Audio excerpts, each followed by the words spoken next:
Hi friends, welcome to my channel. ఈరోజు మన video వచ్చేసి చాలా టేస్టీగా ఉండే దోశ అండి. ఇలాగ దోశ రెగ్యులర్గా కాకుండా ఇలాగ చక్కగా పానకంతో తీసుకున్నామంటే చాలా టేస్టీగా ఉంటుంది. పిల్లలు పెద్దలు అందరూ కూడా ఇష్టపడతారు, అంత పర్ఫెక్ట్గా ఉంటుంది అనమాట.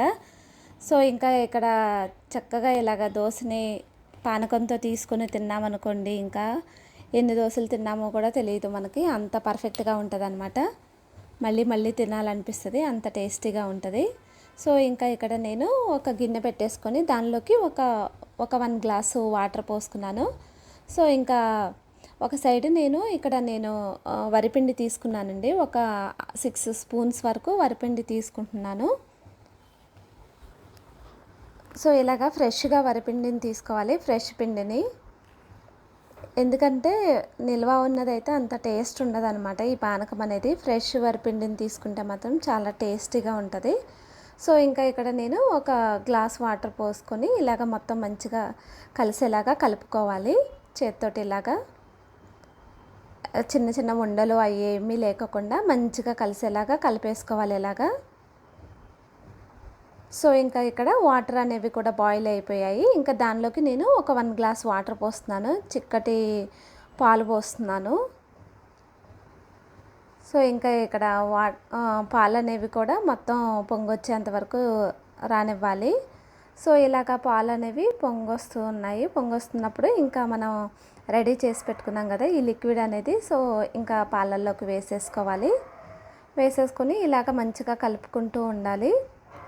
ఇలాగ కలుపుకోకపోతే ఏమవుతుందంటే మళ్ళీ చిన్న చిన్న బాల్స్ లాగా అట్లా ఉంటాయి అన్నమాట. సో అలా కాకుండా మంచిగా ఇట్లా కలుపుకుంటూనే ఉండాలి. మీడియం ఫ్లేమ్లో పెట్టేసుకొని కొంచెం నేను సాల్ట్ వేసాను, టేస్ట్ బాగుంటుందని. అండ్ అలాగే ఇక్కడ రుచికి సరిపడా కొంచెం బెల్లం వేస్తున్నాను,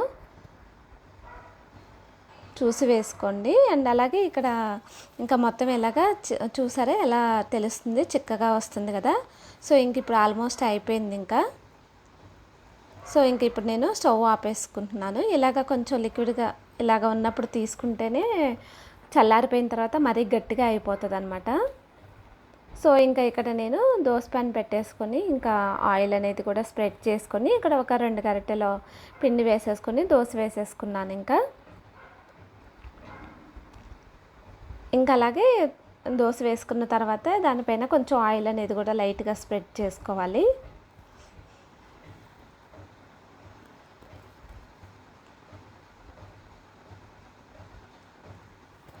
సో ఇంకా దోశ అనేది మంచిగా కాలిపోయింది, ఇంకా చక్కగా టర్న్ చేసుకోవాలి. ఇంకా దోశ అనేది రెడీ అయిపోయింది. ఇప్పుడు ఒక ప్లేట్లోకి తీసుకుందాం ఈ దోశని.